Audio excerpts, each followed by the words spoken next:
Okay, so this is bringing the dead shares of deceased investors back to life. This is one of the problems that the Securities and Exchange Commission has found out to be one of the key problems behind the unclaimed dividends. A number of folks are late, but it gets very difficult to get through the regulatory requirements and legal issues for their families and others and heirs that were in their will, whatever, to get their shares, to get those dividends. So once they pass away, it becomes very difficult to get their shares. So the SEC is now easing the rules around the transmission of these shares, looking to cut time, processes, and costs. So if you have any of this as part of your portfolio, you need to listen to this. Let's talk to Johnson Chukwu, who is the CEO at Cowry Asset Management. He's on Skype to us from Victoria Island. Thank you, Johnson Chukwu. Good morning.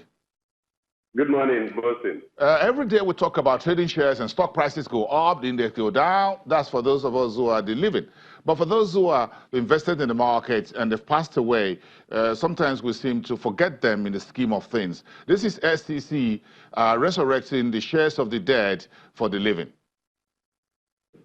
Yes, and it's particularly most important because if you look at the about 100 billion naira in unclaimed dividends, according to the acting DG of SEC, most of that unclaimed dividends of 100 billion naira belong to dead people, deceased people, whose families have not been able to claim those dividends.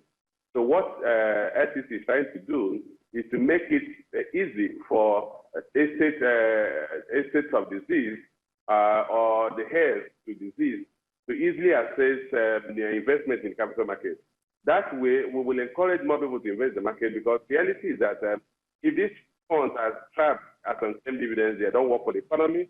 Most importantly, those who are living are worried that when they pass on, their beneficiaries or the beneficiaries to their will not be able to access their investment in the capital market because of the clumsiness involved in that.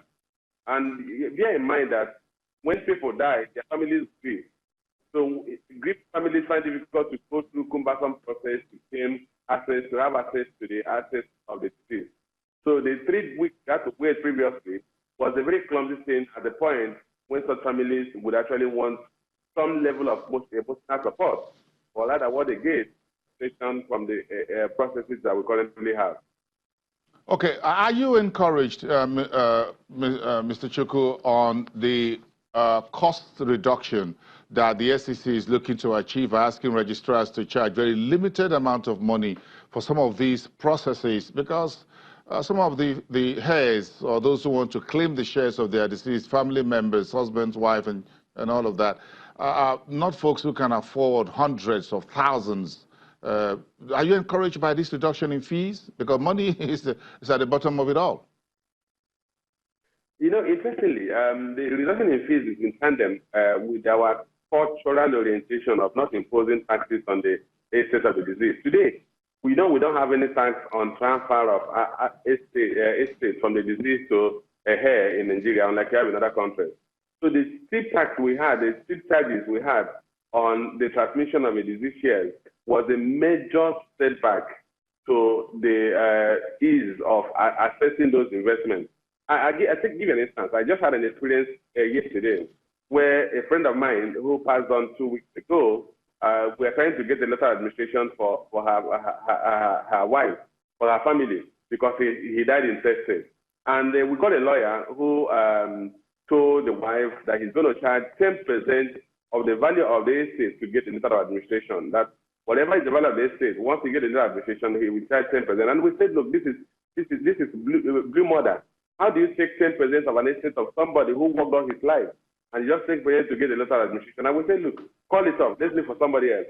So that's kind of emotional attachment you have when you lose somebody and somebody wants to take a charge on transferring the asset to you.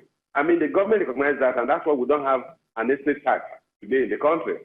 So for you to have a very steep charge, which luckily SEC has come to reduce to only 1% for amounts less than 5 million and below, and 0.5% amount of 5 million naira and above, plus VAT.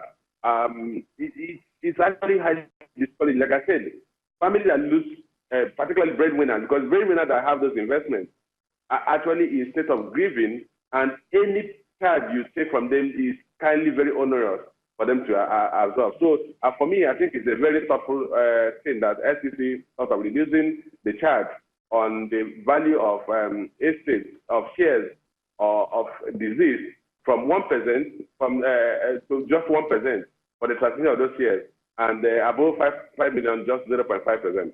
Yeah, Johnson, this is very as good as it can get, and say thank you to the SEC, because the experience you just relate. If you're looking at a total share transaction of about share value of about 3 or 5 million naira, and the lawyer or the solicitor just to get a letter of administration wants 10% of that. That's for a 5 million naira share. That's 500,000. Then you have to deal with the registrars. You have to go to court. You have to get a number of other things done. At the end of the day, perhaps a very good chunk of that money is gone. So, do you think these particular rules now apply to those who are called retail investors? These are folks who have just a few hundred thousands, perhaps a few millions of naira in the market. Yes, it applies to retail investors as well, because when they set a threshold of 5 million and below to charge only 1%, I mean, basically the retail investors are the ones who are buying 20,000 here, 50,000 here. It also applies to them. But remember that when you prepare a letter of administration, you will aggregate all the shares of the deceased into a single form that will determine how much is involved. So maybe these forms and these shares are not with a single register. But eventually, the sum of the charge that all the registers will deduct from that transmission will only be 1% if the amount is less than 5 million. And interestingly, for retail investors, it's likely going to be less than 5 million, because they have multiple shares with different registers, and you will not find in any of the registers. It's difficult for you to find up to 5 million naira worth of investment. So the retail investors are the ones that are actually going to gain more from this new rule. Johnson Choko, CEO at Carrier Asset Management, thank you so much for shedding more light on these new rules around deceased shares transmission released just yesterday by the SEC. Thank you so much. Have a great day. My pleasure.